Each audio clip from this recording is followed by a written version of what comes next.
السلام عليكم ورحمة الله وبركاته. كلنتي وعنا وناكسن هالكن واسيتي برودكشن ونوغا براتين بلوغا برشادة علم الكمبيوتركا ورركا يحوغاها مهمكا برشادة كويك بوك انتربرايز سوليوشن iyo point of sale iyo sidoo kale qaybta cashier-ka Excel accounting-ka. sidoo kale waxaan ka marnay ku dhaqanka diinta Islaamka, horumarinta qoyska iyo wacyigelinta culimada waaweyn. عشركين ما تون قناة عشر كي تضبط تناد أي كوباد أما كوب يتضبطناد وحين قصة قادن دونا سيدي point of sale back up لو قاد كرا بس انتينا back up قاد شيسا أما قاد شيسا وجود جلين back up وحويان حقته أو عاد ملكو سكيساتو ايتدادي استعماليسي oo maalin walba ma toddobaadkiiba hal marka qaado dabeetana hadii ciladii ay ku timaado ganacsigaaga inaad markaasi aad backupkaasi ku store gareysid mar labaad computerkaagi asagoo qoraalkaagi 25 bisha aad iibinaysay ilaa iyo bilowgii hadii cilad kaaga timaado hal mar aad dib ugu soo celin karto inta programkii markaasi ama systemkii ama computerka hore aad bedesho hal mar aad soo wada gelin karto iibkuna 26 halka ka bilaami karo.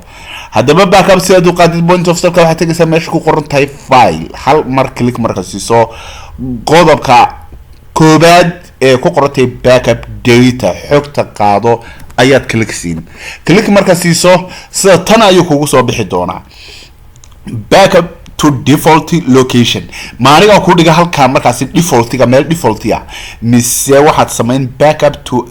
alternate location adiga u doorin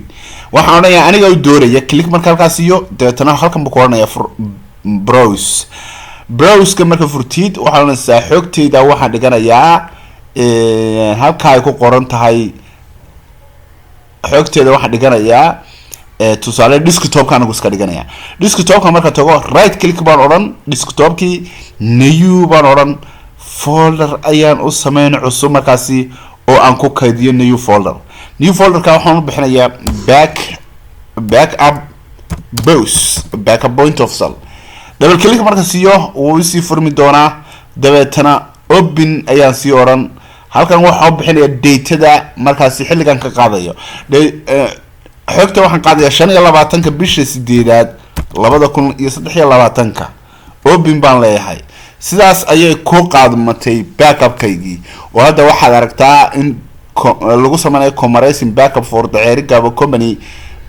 national location ka finish marka tana sidan oo finish garoobay haddaba si aan u ogaado meesha aan dhigay desktop kan tagayn waxaan arkay markaasi folder kan uu sameeyay backup ka ku qorantay backup browse click markaasi yana waxa soo bixi doona xogta xilligan qaaday waxaan qaaday bishii 8-kii 2023 saacada dalka Afrika bari iyadoo tilmaamaysa 8 subaxnimo waxaana uu noqday 13,885 KB waa wax aad u yar marka maalin walba saas aad uga qaadi doontaa casharka kuwan ku xigana waxaan arki doonaa sida qaybta financialka ee QuickBooks Enterprise Solution backup looga qaado. wassalaamu calaykum waraxmatullaahi wabarakaatuh.